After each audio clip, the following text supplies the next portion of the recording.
Let me show you what I brought with me today. It's in this box.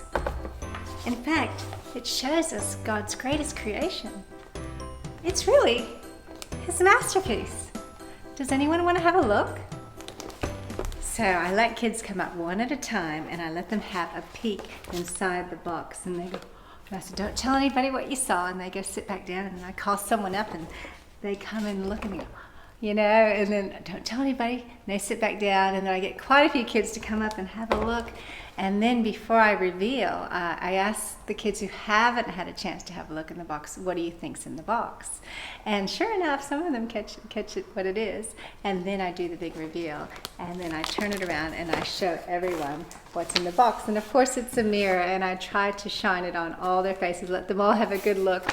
And I say, you know what, you guys are God's greatest creation. You are His masterpiece. The Bible tells us that God loved us so much as humans that He made us special. And so this is exciting, and today we're going to look at what the Bible says in Genesis chapter 2 and chapter 3. To look at the actual Bible text of Genesis chapter 2 and 3 depends on the age of the children you're teaching. I highly recommend the Beginner's Bible for the younger children. It's fantastic. With the older children, I will put it up on the smart board using my iPad, and we'll actually read the real text, which is, I think, really important as they get older to read it for themselves. Or you can give them a photocopy of the text and have them read it. Another creative way that I do is I've taken one of my picture books and I've actually glued the real text onto this picture book. So they're sitting on the floor and I read it to them, and it's the real Bible text. So that's another creative way of teaching or reading the text, especially if it's a bit of a longer passage. The other thing that I like to do is I follow it up with the Jesus Storybook Bible DVD, and the story of Genesis chapter 2 and 3 is done extremely well through the DVD version of that. So I highly recommend that as a follow-up after you've gone through the text. So God created humans to be like Himself.